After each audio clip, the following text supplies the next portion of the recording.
What drew me to neon was I needed to make something with my hands. I have to be creating. It's the process that I enjoy, taking something from one-dimensional to three-dimensional, putting the science into it and seeing it lit up.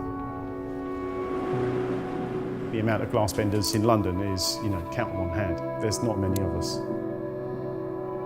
My name is Andrew Cook and I'm a pumper bender.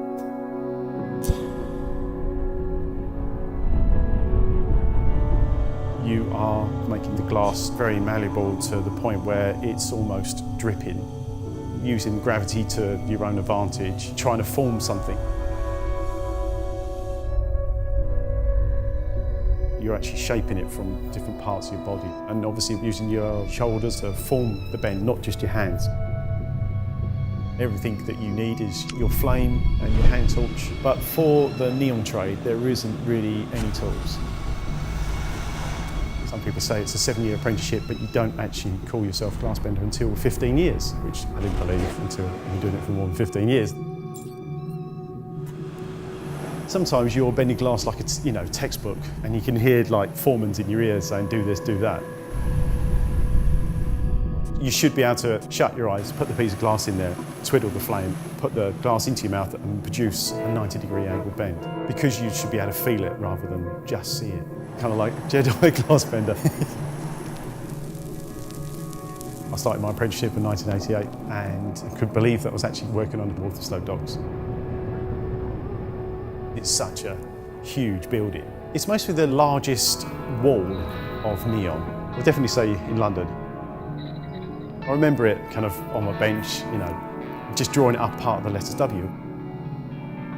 I remember the feeling and the smells from the glass, believe it or not.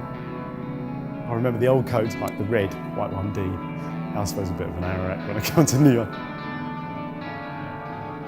The last time I worked on it must be about 2005, which was when Walthamstow Dogs was closing down. So yeah, long time waiting. It is a challenge, restoring other letters and so on, but if it was new, it would lose its character. There's imperfections that we could have corrected, but why correct it? It fits. When we first went up the scaffolding, I could definitely see some of the old pieces I'd made. It was the sash of the dog. I remember just making that piece, and yeah, without a doubt, it's my work. Everybody has their own handwriting and mark their bends in certain different ways. You can pick a bit of glass up and say, I did that. Walthamstow Dogs is iconic.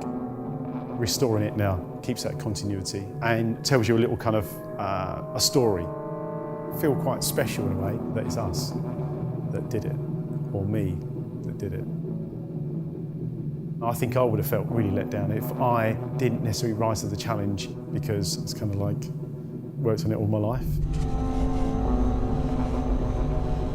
We've been making signs for 25 years.